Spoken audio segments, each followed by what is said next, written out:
আসুন, আপনার মন ভালো করে দেই।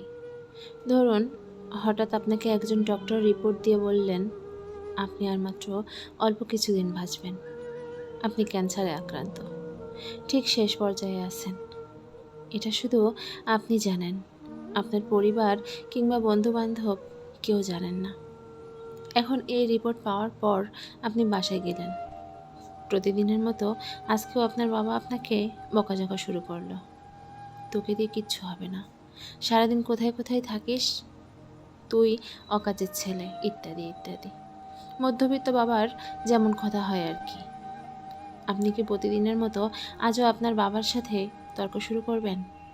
নাকি প্রাণ ভরে বাবার কথাগুলো আরও একবার শুনে নেবেন? হঠাৎ আপনার মা এসে বলবে, এই নে ভাত খেয়ে নে।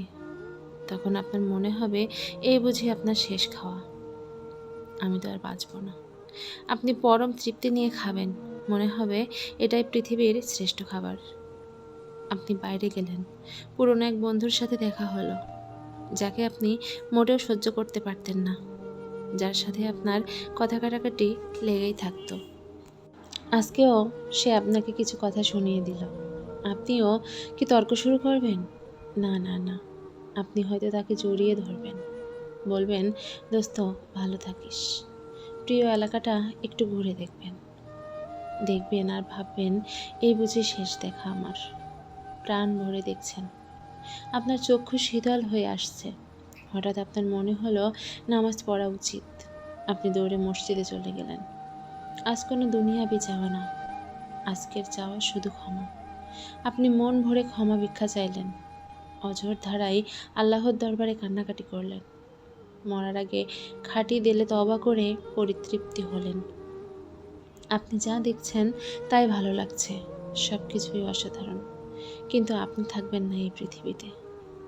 আপনি এতক্ষণ যা দেখলেন সব কিছুই আপনার ভালো লাগছিল, কারণ আপনার মধ্যে কোনো ইগো ছিল না। আর ইগো না থাকা মানুষই পৃথিবীর সবচেয়ে সুখী একজন মানুষ। আমরা মৃত্যুর কথা ভাবতেই চাই না, এর থেকে পালিয়ে পালিয়ে বেড়াই। কিন্তু আপনি যদি ভাববেন আজই আপনার জীবনের শেষ দিন, তাহলে দেখবেন সব কিছুই আপনার ভালো লাগছে। তাই আজ থেকে সমস্ত ইগো আর অহংকার ছেড়ে দিন। আল্লাহ আমাদের ইগো আর অহংকার থেকে মুক্ত করে বোঝার ও আমল করার তৌফিক দান করুন। আমিন।